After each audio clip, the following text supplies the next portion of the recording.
अस्सलाम वालेकुम एवरीवन, मैं हूं मोहम्मद तलहा। आप लोग देख रहे हैं तलाश फेस एकेडमी। सो बच्चों, आज की वीडियो में unit 16 first law of thermodynamics के एमसीक्यूज सॉल्व करेंगे और हर एक मल्टीपल चॉइस क्वेश्चन के पीछे उसका जो की कॉन्सेप्ट है उसको जानेंगे और फिर इंशाल्लाह देखेंगे कि क्या है करेक्ट आंसर। तो ठीक है, स्टार्ट करते हैं क्वेश्चन नंबर 1 से। What type of process occurs when a system exchanges both heat and work with its surroundings and there is no change in internal energy। वो कौन सा प्रोसेस होता है जिस प्रोसेस के अंदर सिस्टम जो है वो हीट को भी यानी कि एनर्जी को भी एक्सचेंज करता है, वर्क को भी एक्सचेंज करता है सराउंडिंग्स के लिहाज से, but there is no change in internal energy. तो सबसे पहले बात करते हैं कि यहाँ पर जो हमारे पास की कॉन्सेप्ट है वो क्या मौजूद है। देखिए, इंपॉर्टेंट बात यह है कि यहाँ पर no change in internal energy आ रहा है, यानी कि डेल्टा यू एक्चुअली बराबर है ज़ीरो के। ठीक है ना। और अगर हम एक आइडियल गैस की बात करें तो इंटरनल एनर्जी का चेंज ज़ीरो होने का मतलब ये है कि उस सिस्टम का जो टेम्परेचर है वो कांस्टेंट होता है। ठीक है भाई, इंटरनल एनर्जी में अगर चेंज नहीं आ रहा इसका मतलब टेम्परेचर कांस्टेंट है, और टेम्परेचर कांस्टेंट वाला जो प्रोसेस होता है उसे कहते हैं आइसोथर्मल प्रोसेस। सही ना। आइसो का मतलब होता है सेम और थर्म का मतलब होता है हीट या टेम्परेचर। तो ये बात याद रखिए कि आइसोथर्मल प्रोसेस एक ऐसा प्रोसेस है जिसमें टेम्परेचर कांस्टेंट रहता है। It means there is no change in internal energy. Therefore the correct answer is A, isothermal process. ठीक है, इसमें इंटरनल एनर्जी में कोई चेंज नहीं आता। Question number 2, during an isobaric process what remains constant. Isobaric process में इनमें से क्या कांस्टेंट रहता है। सबसे पहली बात, यहाँ पर जो की कॉन्सेप्ट आपने जहन में रखना है वो क्या है। आइसोबैरिक प्रोसेस एक प्रोसेस है जिसे नाम दिया गया है आइसोबैरिक प्रोसेस।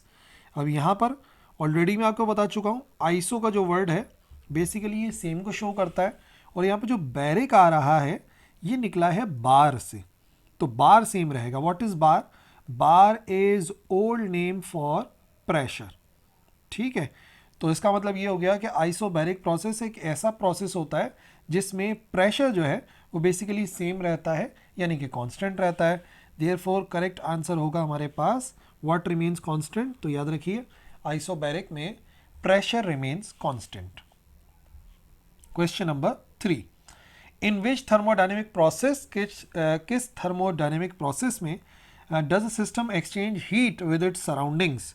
हीट तो एक्सचेंज होती है सराउंडिंग्स के साथ, but there is no change in temperature. ठीक है, हीट एक्सचेंज होती है बट टेम्परेचर में कोई चेंज नहीं आता। ठीक है जी। तो अब दोबारा से आ जाइए कि यहाँ पर जो हमारे पास की कॉन्सेप्ट है वो क्या लगेगा। अब यहाँ पर टेम्परेचर में कोई चेंज नहीं आ रहा, इसका मतलब सेम टेम्परेचर। तो आइसो टेम्परेचर के लिए हम क्या वर्ड यूज़ करते हैं, हम यूज़ करते हैं वर्ड थर्मल। तो इसका मतलब एक ऐसा प्रोसेस जिसमें टेम्परेचर सेम रहता है। ठीक है, हीट एब्जॉर्ब तो होती है लेकिन टेम्परेचर कांस्टेंट रहता है। किस वजह से? या तो आप ये कह लो कि अगर सिस्टम हीट को एब्जॉर्ब करता है, ठीक है, अगर सिस्टम हीट को एब्जॉर्ब करता है तो हम क्या करते हैं, हम सिस्टम को एक्सपेंड कराते हैं बट टेम्परेचर सेम रह जाता है। और अगर सिस्टम हीट को रिलीज करता है तो हम सिस्टम को कंप्रेस करा देते हैं। ठीक है, तो ओवरऑल इन दोनों के अंदर एक बात सेम है कि जो टेम्परेचर है ना वो कांस्टेंट रहता है। तो याद रखिए, क्वेश्चन के मुताबिक अगर ये कह रहे हैं कि टेम्परेचर सेम रहता है, उसमें कोई चेंज नहीं आता, तो इसका मतलब ऐसा प्रोसेस कहलाएगा isothermal process in which there is no change in temperature. Question number 4, what is the characteristic of an adiabatic process. एक एडियाबैटिक प्रोसेस की क्या कैरेक्टरिस्टिक है। तो मेन कॉन्सेप्ट समझने वाला यह है कि कौन सा प्रोसेस होता है एडियाबैटिक प्रोसेस। ठीक है, अच्छा जी। अब ये जो वर्ड है इससे आप कैसे याद रखेंगे। एडियाबैटिक का वर्ड निकला है एडियाबैट से। And what is adiabat? Adiabat का मतलब होता है इंसुलेटर। ठीक है, तो इसका मतलब क्या हुआ, अगर मैं इसको ट्रांसलेट करूं, एडियाबैटिक प्रोसेस इंसुलेटर वाला प्रोसेस।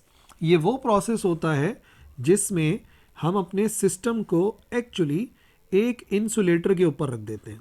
ठीक है, हम हमारा जो सिस्टम होता है जिसमें गैस फिल हुई हुई है, उसमें हम सिस्टम को रख देते हैं एक इंसुलेटर पे। और फिर होता क्या है, ना सिस्टम से कोई हीट रिलीज हो सकती है, ना ही सिस्टम की तरफ हीट जा सकती है, क्योंकि दीवारें तो ऑलरेडी इंसुलेटेड होती हैं, पिस्टन भी इंसुलेटेड होता है। हीट एक्चुअली जो है वो बॉटम से एक्सचेंज होती है। बट अगर मैं किसी सिस्टम को इंसुलेटर पर रख देता हूँ तो हीट ना सिस्टम से निकलती है ना सिस्टम में जाती है। तो हम ये कहेंगे कि जो मेन करेक्टरिस्टिक है एक एडियाबैटिक प्रोसेस की, उसमें कोई हीट एक्सचेंज नहीं होता विद द सराउंडिंग्स। और आप याद कैसे रखेंगे, एडियाबैटिक प्रोसेस का मतलब एडियाबैट वाला प्रोसेस, और एडियाबैट वाला प्रोसेस का मतलब हो गया जिसमें हम सिस्टम को एक इंसुलेटर पे रखते हैं। इंसुलेटर कोई भी ऐसी चीज़ होती है जो हीट को सिस्टम से बाहर भी नहीं जाने देगी और अंदर भी नहीं जाने देगी। ठीक है जी। Question number 5, in an isochoric process what is the primary feature. अब हमें आइसोकोर की बात करनी है, तो आसान एमसीक्यूज इस वजह से क्योंकि आप देखें यहाँ पर एक ही बात बार बार समझा रहा हूँ मैं आपको कि आपने सिस्टम का नाम याद रखना है। यहाँ पे लिखा हुआ है आइसोकोरिक प्रोसेस, तो कोई ना कोई प्रोसेस में कोई ना कोई चीज़ सेम है क्योंकि आइसो का वर्ड आ रहा है, तो आइसो शो करता है सेम को। और यहाँ पे जो कोरिक वर्ड आ रहा है, ये जो कोर लिखा हुआ है, basically this is the old name used for volume. तो इसका मतलब आइसोकोरिक प्रोसेस का मतलब एक ऐसा प्रोसेस हो गया जिसके अंदर वॉल्यूम सेम रहता है, यानी कि पिस्टन को हम मूव नहीं होने देते। जो पिस्टन होता है वो फिक्स्ड होता है, तो गैस एक्सपेंड भी नहीं होती, कंप्रेस भी नहीं होती। तो इसका मतलब ये हो गया कि उसमें वॉल्यूम सेम रहता है। सो आइसोकोरिक प्रोसेस का प्राइमरी फीचर ये है कि it has a constant volume. Question number 6, what is internal energy in a thermodynamic system. एक थर्मोडायनेमिक सिस्टम के अंदर इंटरनल एनर्जी से क्या मुराद ली जाती है। Energy associated with the motion, सिर्फ मोशन मतलब the energy associated with the systems position. ठीक है, इसका मतलब क्या होता है, मोशन से रिलेटेड होती है काइनेटिक एनर्जी, समझाने के लिए बता रहा हूँ, और पोजीशन से रिलेटेड होती है पोटेंशियल एनर्जी। और ये कह रहे हैं the sum of kinetic energy and potential energy या total energy contain within the system. So key concept यहाँ पर जो आपने याद रखना है वो बेसिकली ताल्लुक रखता है डेफिनेशन ऑफ इंटरनल एनर्जी से। क्या होता है इंटरनल एनर्जी, याद रखिएगा किसी भी थर्मोडायनेमिक सिस्टम की जो इंटरनल एनर्जी होती है वो दो चीज़ों का सम होती है। ठीक है, एक तो वो होता है sum of kinetic energy of particles and sum of potential energy of particles, यानी कि इन दोनों एनर्जीज का जो सम होता है बेसिकली उसको इंटरनल एनर्जी कहते हैं थर्मोडायनेमिक प्रोसेस की। यहाँ पे हम हरगिज़ ये नहीं कह रहे कि कोई आइडियल गैस है, हम किसी भी सिस्टम की बात कर रहे हैं। तो याद रखिएगा जो इंटरनल एनर्जी है वो सम होता है काइनेटिक एनर्जीज का और सम होता है पोटेंशियल एनर्जीज का। Therefore the correct answer is C, the sum of kinetic and potential energy. Question number 7, how is the change in internal energy. Internal energy जिसे हम डेल्टा यू से जाहिर करते हैं उसको हम in terms of delta Q यानी कि हीट सप्लाइड और वर्क से कैसे डिफाइन कर सकते हैं। सो की कॉन्सेप्ट यहाँ पर फर्स्ट लॉ ऑफ थर्मोडायनेमिक्स का इस्तेमाल होगा। ठीक है, आपको पता होना चाहिए first law of thermodynamics. First law of thermodynamics के मुताबिक जब भी किसी सिस्टम को हीट दी जाती है, हीट सप्लाई की जाती है, तो वो दो पार्ट्स में कन्वर्ट होती है।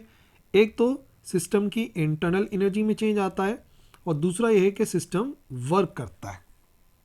ठीक है ना, एक तरीके से हम ऐसे ही कहते हैं फर्स्ट लॉ ऑफ थर्मोडायनेमिक्स को कि जब भी हीट सप्लाई की जाती है तो वो दो पार्ट्स में कन्वर्ट, एक तो सिस्टम की इंटरनल एनर्जी में और दूसरा work done by the system में। सो अगर यहाँ से हम डेल्टा यू को अलग कर लेते हैं तो इंटरनल एनर्जी की डेफिनेशन भी बनती है फर्स्ट लॉ ऑफ थर्मोडायनेमिक्स के कि what is change in internal energy of an system. तो याद रखिए हमने कितनी हीट सप्लाई करी, सिस्टम ने कितना वर्क करा, दोनों का जो डिफरेंस होता है वो एक्चुअली बराबर होता है इंटरनल एनर्जी के। कितनी हीट सप्लाई करी, कितना वर्क डन हुआ, दोनों का डिफरेंस। सो डेल्टा यू बराबर आएगा delta Q minus delta W, which is B option.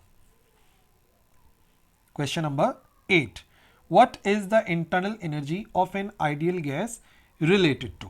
यहां पर दोबारा से वही बात आ रही है कि इंटरनल एनर्जी का क्या कॉन्सेप्ट है आपके जहन में। तो याद रखिए, वैसे जो इंटरनल एनर्जी होती है वो दो चीज़ों का सम होती है ना। किस किस चीज़ का सम होती है? काइनेटिक एनर्जी और potential energy of the particles का। बट यहाँ पे इंटरनल एनर्जी है आइडियल गैस की, तो उसके लिए बड़ी सिंपल सी बात है, जो इंटरनल एनर्जी है आइडियल गैस की वो बराबर होती है 3/2 kT के बराबर। जबकि k आपको पता है, ये u जो है वो इंटरनल एनर्जी को शो कर रहा है। ये तो आ गई सीधी सीधी हमारी इंटरनल एनर्जी। ठीक है, k जो है वो बोल्ट्जमैन कांस्टेंट होता है। ठीक है, यहाँ पर तो आ गया बोल्ट्जमैन कांस्टेंट, मतलब वो तो वेरी नहीं कर रहा। इसका मतलब सब कुछ किस पे डिपेंड कर रहा है? वो डिपेंड कर रहा है उसके एब्सोल्यूट टेम्परेचर पे। ठीक है, यानी कि एब्सोल्यूट टेम्परेचर ज़्यादा होगा तो इंटरनल एनर्जी ज़्यादा होगी।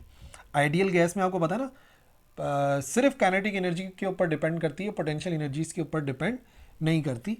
दैट्स वाई यहाँ पर हमने लिखा 3 kT एब्सोल्यूट टेम्परेचर पर डिपेंड कर रही है।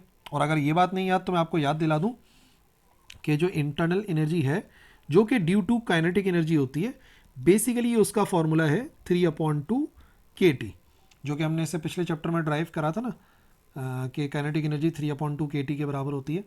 सो क्योंकि आइडियल गैस में इंटरनल एनर्जी होती ही सिर्फ काइनेटिक की वजह से, दैट्स वाई मैं इसको बराबर लेता हूँ 3/2 kT के। ओके, समझ में आ गई बात? तो इसका मतलब ये सिर्फ किस पे डिपेंड करती है? टेम्परेचर पे, और किसी चीज़ पर डिपेंड नहीं करती। Question number 9. During an adiabatic process, what happens to internal energy of the system? ठीक है, एडियाबैटिक प्रोसेस के अंदर, यानी कि जब हम सिस्टम को रख देते हैं किस पर? इंसुलेटर पे। जब हम किसी सिस्टम को इंसुलेटर पे रखते हैं तो इंटरनल एनर्जी के ऊपर क्या फ़र्क पड़ता है? ठीक है, अब मिसाल के तौर पे हमारे पास सिस्टम आ गया और हमने क्या करा, हमने इसको रख दिया एक इंसुलेटर के ऊपर। ये आ गया हमारे पास इंसुलेटर। ठीक है, और अब हम क्या कर रहे हैं, हम या तो इसको एक्सपेंड कराएंगे या हम इसको कंप्रेस कराएंगे। रख रहे इंसुलेटर पर है, या तो कंप्रेस होगा या तो एक्सपेंड होगा। देखो, अब जैसे ही हम इसको एक्सपेंड कराएंगे तो नतीजे में क्या होगा कि जो सिस्टम है वो बाहर से तो एनर्जी नहीं ले रहा, तो वो क्या करेगा, वो अपनी ही एनर्जी के ज़रिए वर्क डन करेगा, यानी कि उसकी इंटरनल एनर्जी कम हो जाएगी। ठीक है जी। और इसी तरीके से अगर हम बात करते हैं कि अगर हम एक सिस्टम को रख देते हैं इंसुलेटर पे, और अब मैं क्या कर रहा हूँ, मैं उस सिस्टम को कंप्रेस कर रहा हूँ, तो जितना हम वर्क डन करते हैं इस सिस्टम के ऊपर और वो सिस्टम कंप्रेस होता है, बेसिकली वो कन्वर्ट हो जाता है इंटरनल एनर्जी में। तो भाई बात ये हुई कि एडियाबैटिक प्रोसेस में जो सिस्टम की इंटरनल एनर्जी होती है वो बढ़ भी सकती है और कम भी हो सकती है। ठीक है, जब एक्सपेंशन हो रहा होता है तो हम ये कहते हैं कि जो वर्क डन हो रहा है वो सिस्टम वर्क डन कर रहा है, तो इंटरनल एनर्जी जो है वो डिक्रीज़ हो रही होती है। और इन केस ऑफ कंप्रेशन, क्योंकि सिस्टम पर काम हो रहा होता है, तो इंटरनल एनर्जी पॉजिटिव होती है और वर्क डन के साथ नेगेटिव का साइन लगाते हैं।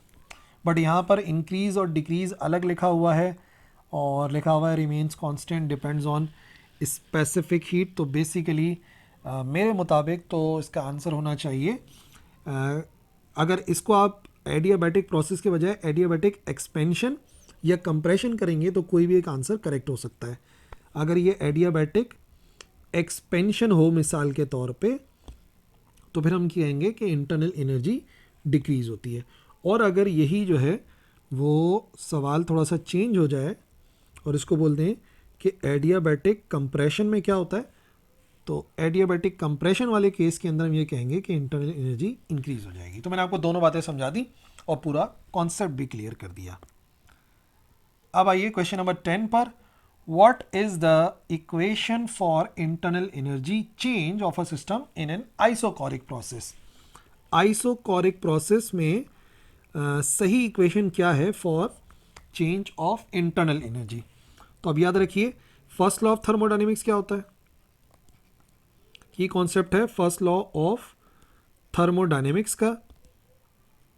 ठीक है, जिसके मुताबिक जब भी किसी सिस्टम को हीट देते हैं तो दो काम होते हैं, एक तो इंटरनल एनर्जी में चेंज आता है और दूसरा सिस्टम वर्क करता है। अब ये तो कह रहे हैं आइसोकोरिक प्रोसेस है, तो जब भी प्रोसेस इन आइसोकोरिक प्रोसेस, जब भी प्रोसेस आइसोकोरिक प्रोसेस होता है तो वर्क डन ज़ीरो होता है। क्यों वर्क डन ज़ीरो होता है? क्योंकि हमें पता है वर्क डन बराबर होता है पी डेल्टा वी के, और हम तो कह रहे हैं कि वॉल्यूम कांस्टेंट है, तो वॉल्यूम कांस्टेंट है तो चेंज इन वॉल्यूम ज़ीरो के बराबर आएगा, तो प्रेशर से मल्टीप्लाई होकर वर्क डन ज़ीरो हो जाएगा। सो अगर वर्क डन ज़ीरो हो गया इसका मतलब जितनी भी हम हीट देते हैं सारी की सारी कन्वर्ट हो जाती है इंटरनल एनर्जी में। तो करेक्ट आंसर क्या होना चाहिए कि डेल्टा क्यू बराबर होना चाहिए डेल्टा यू के। अब यहाँ पर वो ऑप्शन मिलेगा नहीं, थोड़ा सा मैं किसी एक ऑप्शन को इसके बराबर कर देता हूँ, ये वाला कर देते हैं कि डेल्टा यू जो है वो एक्चुअली बराबर होगा डेल्टा क्यू के। तो फिर हमारा आंसर करेक्ट हो जाएगा A, delta U is equal to delta Q के बराबर, जो कि है in case of isochoric process जब वर्क डन ज़ीरो के बराबर होता है। ठीक है जी। सो ये थी आज की हमारी video about MCQs from first law of thermodynamics. I hope समझ में आ गया होगा। अब आपने करना ये है कि आपने इसकी प्रैक्टिस करनी है, और कोई सवाल है तो उसे कमेंट सेक्शन में मेंशन करना है, इंशाल्लाह ज़रूर रिप्लाई करूँगा। That's all for this video. अल्लाह हाफिज़।